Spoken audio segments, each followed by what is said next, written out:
and welcome to Heartistry Tuesday Tips. And today I'm going to talk to you about pruning your sucker plants off of the tomatoes.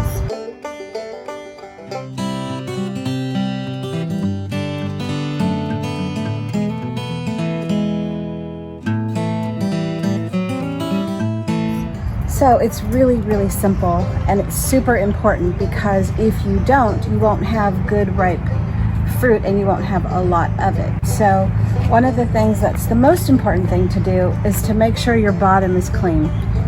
And as you can see, these little ones are growing out right here.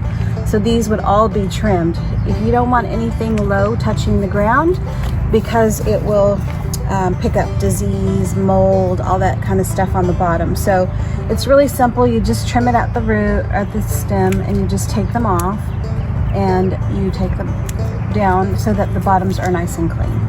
Also, sucker plants can grow up, and like here is a flower budding right here. So usually the one next to it is a sucker plant. And so these two, if I take them off, this will produce so much fruit and it will be absolutely lovely. And it will take off the weight of the tree, of the plant, and it will grow really well. So those are also sucker plants.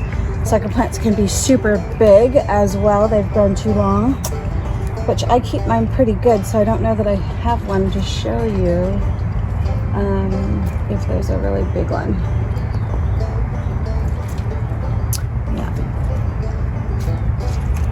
If you see that there's nothing growing around and all on these leaves, there's no flowers, there's no budding, it's just a leaf, you can also take those off and it will help bring more nutrients to where you want it to go. So these aren't necessary because they're not going to bloom. We want this to bloom and go amazing and big and fruitful.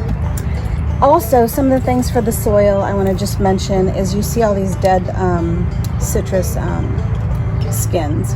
And this is in, I put these in because it keeps the bugs away. And you can use lemons, limes, and grapefruit. Every time I juice, I throw them in here.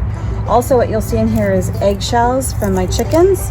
And I put these in for magnesium.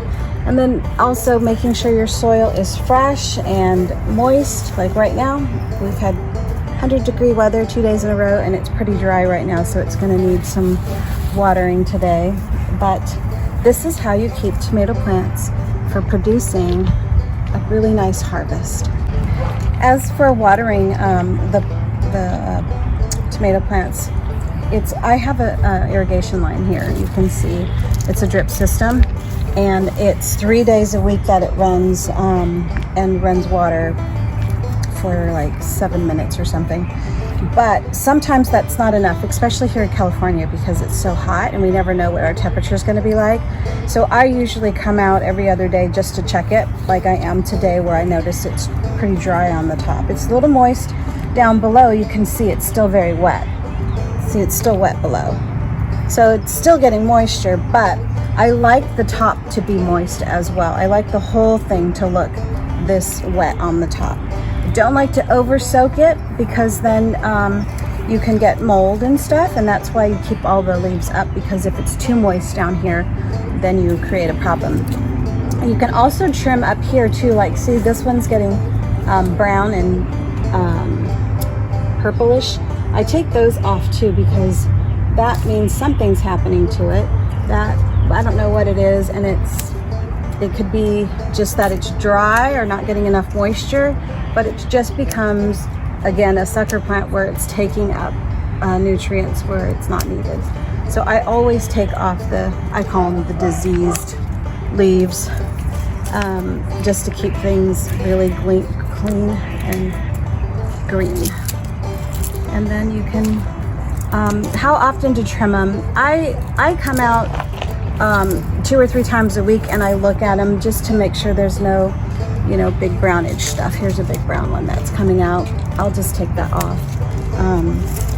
And then, of course, all the greens I save for my chickens, I give them to my chickens afterwards. Nothing goes to waste.